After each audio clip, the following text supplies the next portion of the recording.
¿Qué tal? ¿Cómo están? Bienvenidos un viernes más a Informe Valladolid. Estamos inmersos en la Semana Mundial del Medio Ambiente y en la ciudad numerosas actividades relacionadas con ello. Así que para hablar de estas y otras más cuestiones, hoy tendremos en nuestro plató a Alejandro Pellitero, concejal de Medio Ambiente del Ayuntamiento de Valladolid. En unos minutos, no se preocupen, que estará con nosotros en nuestro plató, pero antes, como siempre, tenemos otros asuntos que son de actualidad, porque estos días los jóvenes se están jugando su futuro académico. 2.703 estudiantes vallisoletanos se enfrentaron a la prueba de acceso a la universidad. Los alumnos se examinaron el primer día de lengua castellana y literatura, historia de España e historia de la filosofía y primera lengua extranjera. Así, en las jornadas restantes realizaron las pruebas de las materias específicas. Ahora todos están pendientes de poder llegar a esa nota de corte deseada.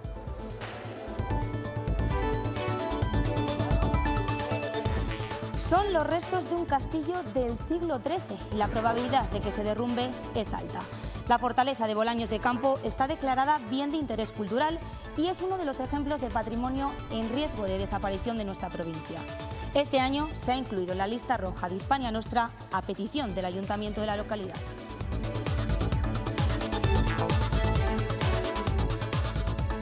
Y el foco está puesto estos días en la Audiencia Provincial de Valladolid.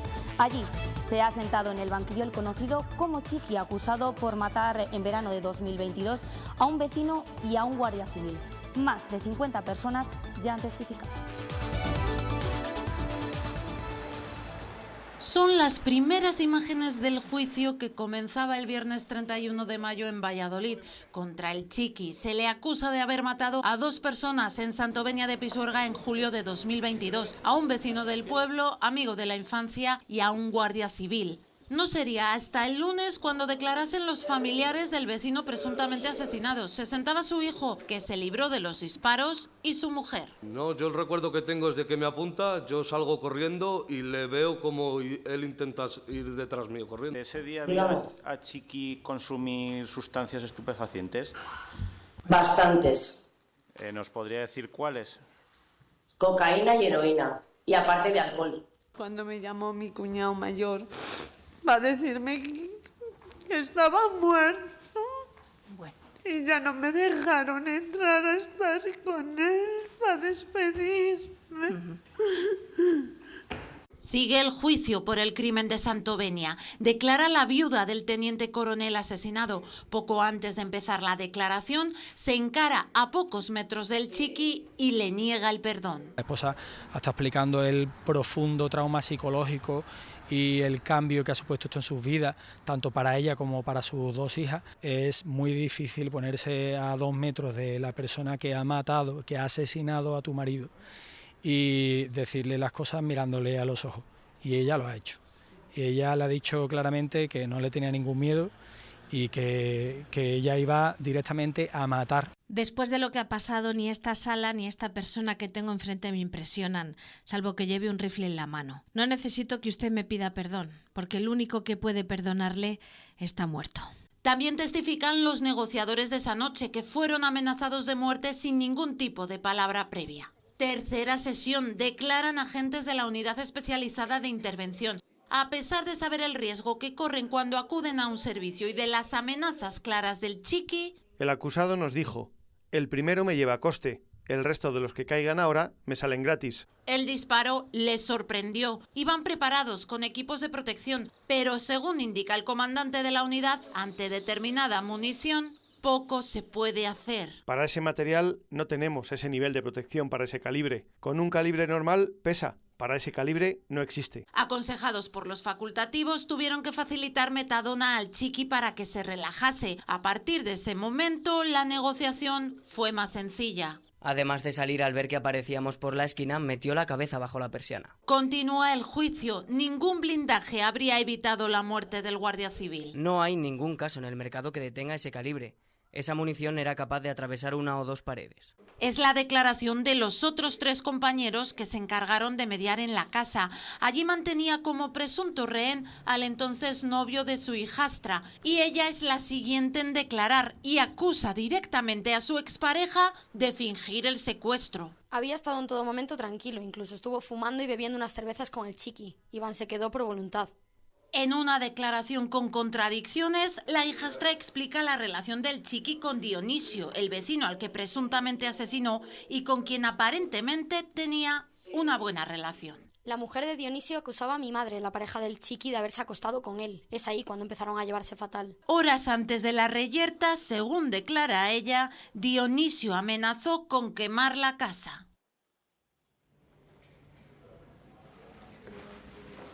Hoy era el turno de las periciales. El informe psicológico ha certificado que Chiqui se encontraba en plenas facultades cuando presuntamente mató a las víctimas. Entienden que el acusado no sufre enfermedad mental ni psicológica y rechazan que aquella mañana hubiera consumido drogas. En cuanto a la pericial sobre la autopsia practicada a la primera de las víctimas, los forenses especifican que recibió el impacto de un proyectil en el estómago a cierta distancia, por lo que no fue a bocajarro. Y en cuanto al fallecimiento del agente, confirman que el impacto del arma de fuego fue tan violento que poco se pudo hacer por su vida. Se le llegó a operar incluso tras ingresar en parada, pero llegó con el cráneo destrozado. La jornada se completará con la pericial balística y se espera que la próxima semana el juicio entre en la fase de exposición de informes finales.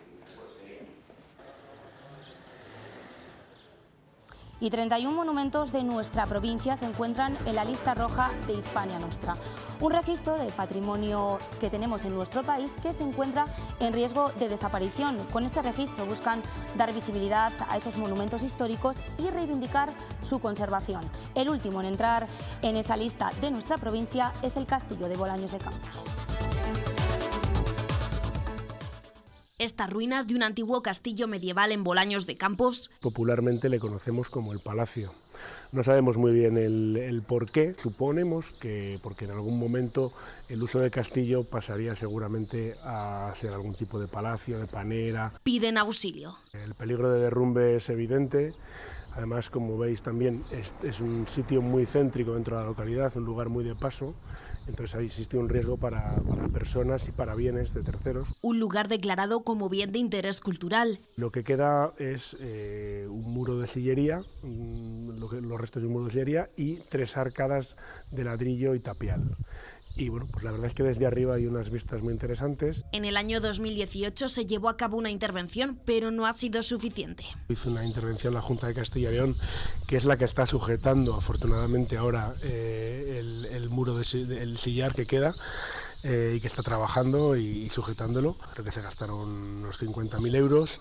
Después promovieron ellos mismos una segunda intervención que por desgracia pues quedó el concurso desierto y eran otros 50.000 euros, me parece, lo que había salido. Para que os hagáis una idea, el presupuesto anual de Bolaños son 200.000 euros para todo, es decir, para mantener a los empleados municipales y el mantenimiento diario del funcionamiento de la localidad. Entonces, nosotros es imposible, o sea, imaginaros, si hace 3 años salió por 50.000 euros y quedó desierto, eso quiere decir que todavía cuesta más. Porque bueno, pues ha subido todo y después, si entonces quedó desierto, pues es que era insuficiente. Entonces, bueno, no sé lo que puede costar tomar una solución para este tema, pero seguro que nosotros solos no podemos. No es, dicen, un lugar seguro. Está muy cerquita del edificio, este bloque de pisos que hay aquí en el pueblo. Tenemos miedo también por lo que pueda pasar a las personas. Por eso, desde el ayuntamiento de la localidad pidieron entrar en la lista roja de Hispania Nostra. Un canal de participación social que todo el mundo se pudiera, digamos, en un determinado momento preocupar por aquellos bienes que tiene a su alrededor, poner el foco en ellos para que las administraciones y los particulares intentaran recuperarlos o al menos conservarlos. También hay cada vez más ayuntamientos pequeños que de una u otra manera ven en esta vía la única posibilidad a veces para intervenir. Y así pasar a la lista verde. Es muy sencillo, nosotros en cuanto vemos que hay una asociación, un grupo, el ayuntamiento, las administraciones, que intervienen en él para tratar un poco de detener los procesos de deterioro, ya a partir de ese momento nosotros, digamos, lo que hacemos es intentamos pasarlo a la lista verde, porque creemos que es una labor de todos, ¿no? Y que por tanto hay que animar a la gente a que tome esas iniciativas, y porque estamos convencidos de que si no es la propia sociedad la que actúa, pues muchos de esos bienes probablemente los perderemos para siempre. Están convencidos de que si no es la propia sociedad la que actúa, muchos de esos bienes se perderán con el paso del tiempo. Al principio yo creo que la gente siempre mira con recelo este tipo de bueno, de iniciativas, ¿no? Porque no tiene muy claro cuándo es, pero yo creo que cada vez más hay una mayor asunción, como decía, de esa conciencia social de que si queremos, podemos, y por tanto, al final lo que sí que hacemos es incentivar a la gente a que lo denuncie. Valladolid en particular tiene una sociedad de la que yo creo que se siente orgulloso de su patrimonio, que se siente orgulloso de la historia, de lo que representa en la historia de España. Ya forman parte de esta lista 31 monumentos de la provincia de Valladolid que corren peligro por desaparición. Y no les hacemos esperar más porque ya tenemos aquí en nuestro plató al concejal de Medio Ambiente del Ayuntamiento de Valladolid, Alejandro Pellitero. Muy buenas noches. Hola, buenas noches, Ana. Gracias por acompañarnos hoy aquí en este plató. Yo antes de comenzar la entrevista quería hablar un poco, que se ha hablado muy poco, como presidente del Real Valladolid Baloncesto, fundador del club, presidente de Abadeco, además, si no me confundo, tenía una tienda. ¿Cómo acaba de concejal? Bueno, al final es un poco pues un recorrido de todos estos años anteriores de una especie de vocación de servicio público, porque todos los puestos en los que he estado ha sido siempre pues, trabajar por los demás, por ayudar y sobre todo pues, por intentar hacer las cosas mejor para todo el mundo. Entonces llegó una llamada pues, con una propuesta de colaborar en un principio para redactar el programa electoral del Partido Popular, sobre todo en los temas de comercio, que son los que tenía las responsabilidades en aquel momento, y bueno, y todo desembocó pues con otra llamada en la que se me informaba que iba a formar parte de la candidatura al Ayuntamiento de Valladolid, y además en un puesto de los que se dicen de salida, que era el número 7, que era el que ocupaba en esa lista. Y cuando llega, va en la lista y le dan la cartera de Medio Ambiente. ¿Cómo fue un poco eso? Porque al final venía sabiendo más de comercio. Sí, pero al final la vida está llena de retos y cuando hablé con el alcalde, con Jesús Julio, le dije que me gustaba el reto, que soy una persona que se adapta y que creo que tengo capacidad para afrontar esta nueva etapa, y aquí estamos un año después, que cumplirá este 17 de junio, que coincide con ese año de la toma de posesión, pues bueno, pues llevando muchos temas sobre la ciudad con mucha importancia y que pues sigo haciendo pues todo el trabajo lo mejor que puedo, como decía antes, para intentar que todos tengamos una vida mejor. Un peso que se lleva a mayores y, como dicen, se compagina bien la vida política con la vida personal. Sí, lo que pasa que si antes como autónomo parecía que tenía poco tiempo y se trabajaba mucho, puedo decir que también que en la política se trabaja o igual o más que en la etapa privada, y la verdad que se compagina bien, porque hay muchas actividades pues, que son nuevas y que permiten pues, descubrir otro lado de las cosas que antes desconocía. Y seguir aprendiendo. Mencionaba Alejandro bueno, que está a cargo de numerosas responsabilidades, y mencionaba al inicio de este programa que estamos inmersos bueno, en esa semana y en ese Día Mundial del Medio Ambiente, y un año más Aquaval, del que es responsable, se ha sumado con una serie de actividades y sobre todo se habla en esa Semana del Medio Ambiente del uso responsable del agua del grifo. ¿Qué mensaje lanzaríamos? Bueno, el agua es un bien necesario, es un derecho fundamental de todas las personas, y tenemos la gran suerte de que en Valladolid tenemos muy buena calidad de agua y no tenemos escasez de agua. No tenemos que irnos muy lejos. Para este verano veremos esas restricciones como ya se han anunciado en Cataluña. Por eso, no porque tengamos suficiente agua tenemos que desperdiciarla, por eso intentamos hacer estas campañas de sensibilización para que se haga ese uso responsable del agua y para que también una vez que usamos el agua también seamos responsables y, por ejemplo, no arrojemos cosas al retrete, que no lo usemos como una papelera, que no tiremos aceites, detergentes suelen ser ya biodegradables y no hay tanto problema, pero intentar ser sostenibles porque luego si no los problemas que hay en la ciudad son mucho más caros y más costosos. No sé si tiene el dato de cuántos litros se gastan en Valladolid de agua. En la media son unos 85 litros por persona y día. También hay otro dato, que el agua que llega a la depuradora... Sí, ahora hablaremos de la depuradora, pues, que además es su aniversario. Pues llegan 7.000 metros cúbicos por hora. Eso da la dimensión que, para que lo pongamos un poco en una figura, yo creo que casi todos hemos visto ya este silo que ha aparecido al lado del estadio de fútbol. Ese silo tiene 6.000 metros cúbicos de capacidad, entonces cada hora llega ese volumen de agua a la depuradora, que es lo que, pues, a través de todo, de nuestras viviendas y de nuestras empresas, pues es el agua que usamos en Valladolid todos los días.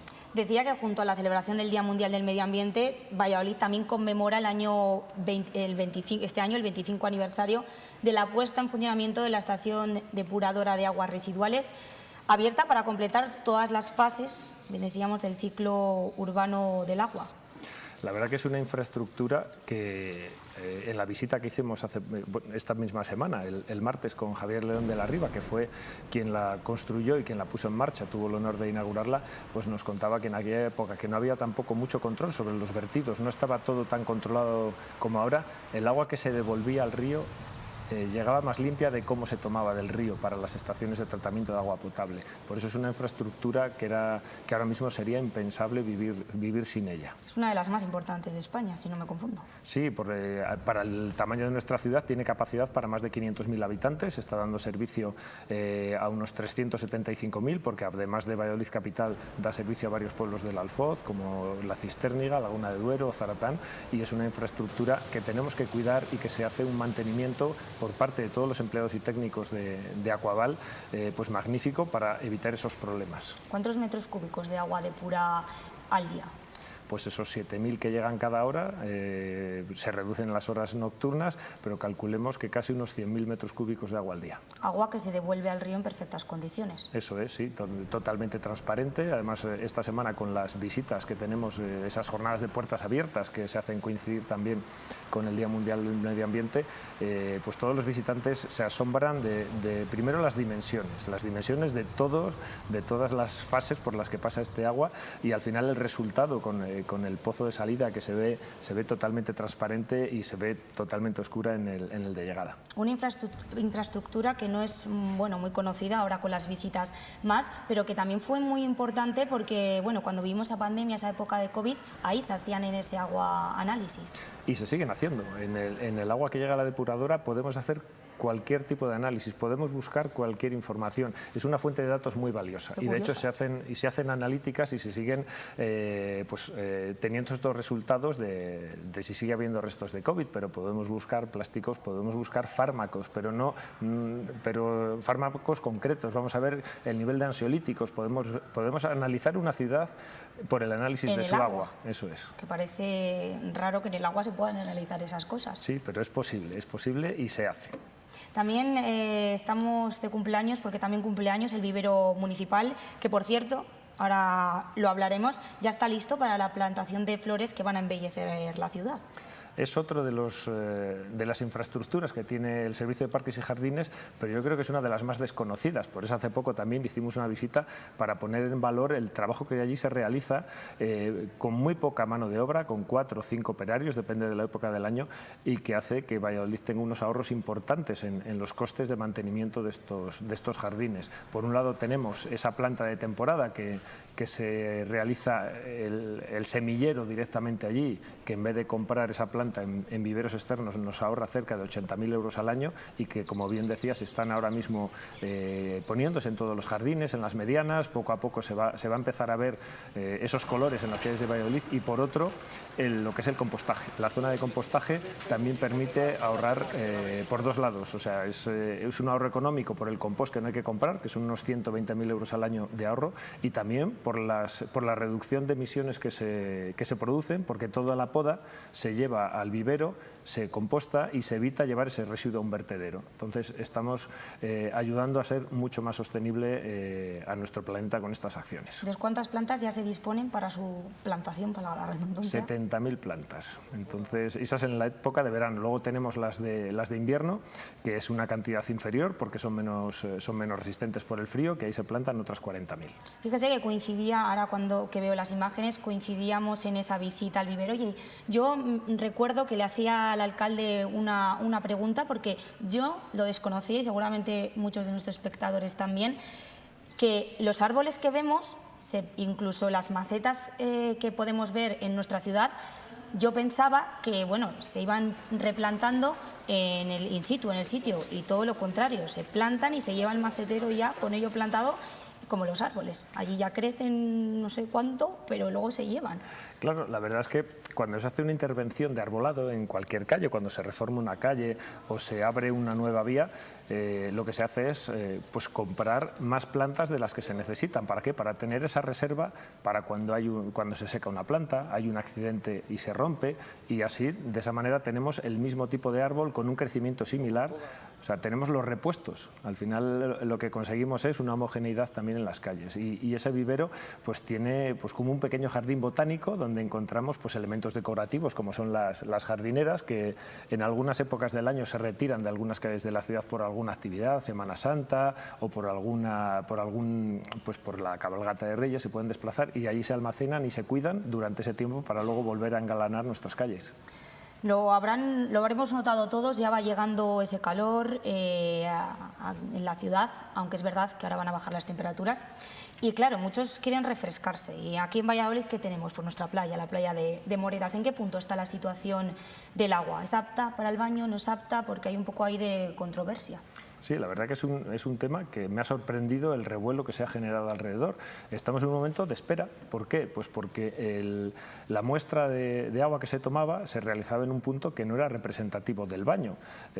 Yo, en una competición que se realizaba en Moreras, pregunté al presidente de la Federación de Triatlón de cómo podían ellos realizar esta competición de nado, y me dijo que ellos hacían unos análisis y que salía positivo que podían hacer allí esa competición. Entonces consulté pues con los técnicos de Aquaval y me dijeron que hay una posibilidad de analizar el agua en diferentes puntos según el decreto que regula las zonas de baño, y es lo que hemos hecho, pedir ese cambio de punto a la zona donde indica el decreto, que es donde hay afluencia masiva de bañistas. Algo que ha creado polémica desde el Partido Socialista Municipal, pues se desataba esa polémica por precisamente ese cambio de punto de muestreo.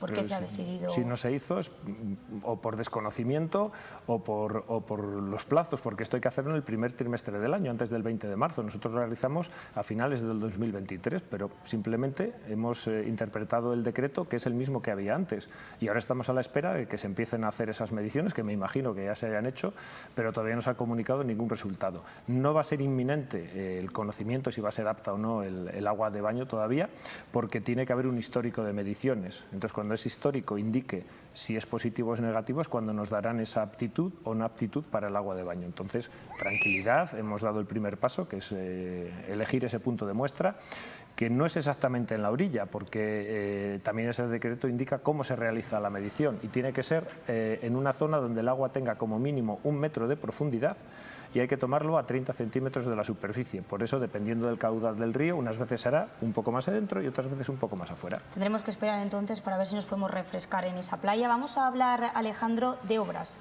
Y vamos a hablar de la red de tuberías de la ciudad. Aquaval aprobó este año un sistema novedoso en las playas de Moreras, precisamente, para reforzar y rehabilitar las tuberías de abastecimiento, y todo sin abrir zanjas. Era la primera vez que se hacía. Ha funcionado. Se pretende, como se decía, ampliar al anillo 1000, a la tubería más importante de Valladolid. Esa prueba que se ha hecho por primera vez en una tubería de agua potable, de saneamiento, es el sistema que se está utilizando habitualmente en la mayoría de los colectores de saneamiento. O sea, por ejemplo, la obra que tenemos ahora en Angustias, se está rehabilitando ese colector de más de 120 años con este sistema.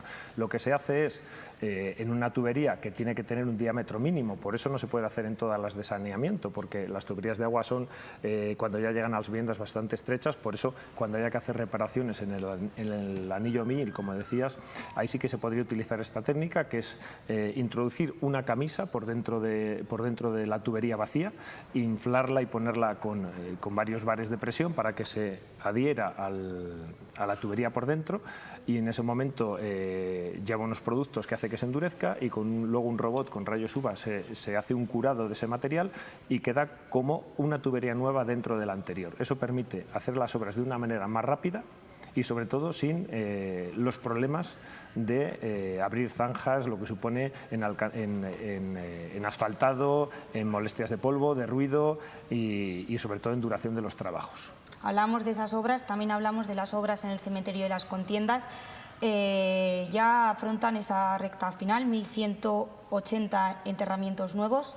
¿En qué fase está? Porque debería haber finalizado o deberá finalizar como a finales de junio, según los plazos. Así es, estamos ya pues, prácticamente a la espera de que en lo que queda de mes de junio se haga la entrega definitiva. Se hizo una fase previa como preentrega por si hubiera habido necesidades de nuevas unidades de enterramiento que no ha sido necesaria, pero bueno, estaba ya lista, y a finales de este mes pues tendremos todas esas nuevas sepulturas de diferentes capacidades y sobre todo, y por el cambio de tendencia que tenemos ahora en nuestras familias, que es más hacia la incineración, más que al enterramiento con ataúd, pues unos nuevos columbarios donde también poder guardar y dejar en reposo las cenizas de nuestros seres queridos. Además, este año creo, o el año pasado a finales, también implantasteis como novedad ese código QR para buscar las tumbas de nuestros seres queridos que han fallecido. Sí, se presentó coincidiendo con la festividad de Todos los Santos, el 1 de noviembre, y en un plan también de mejora y modernización pues en todos los ámbitos municipales del Ayuntamiento de Valladolid. ¿Funciona? ¿Sabes si se usa o la gente lo sabe perfectamente y va directa? Hombre, el que va a ver a su ser querido habitualmente no lo necesita, pero sobre todo en días marcados como es el Día de los Santos sí que se utiliza mucho este QR. Dentro de poco implementaremos una novedad. Ahora mismo simplemente nos indica desde el punto donde tenemos el QR hasta la sepultura cómo llegar, pero ya estamos trabajando en ese recorrido, como que tuviéramos un GPS en el móvil que nos indique, porque sobre todo el cementerio del Carmen, por su dimensión, hay veces que nos podemos perder. Entonces, bueno, esa será la mejora que espero que esté lista a finales de año. Interactivo, ¿no? Con el muñequito que nos lleve de recorrido. Eso es. Pues estaremos pendientes de cuándo se va a poner en marcha. Muchísimas gracias por acompañarnos hoy aquí y espero verle pronto con nuevas novedades. Y a ustedes, pues muchísimas gracias por acompañarnos un viernes más. Volvemos la próxima semana, como siempre, con más asuntos y hasta entonces, sean muy felices.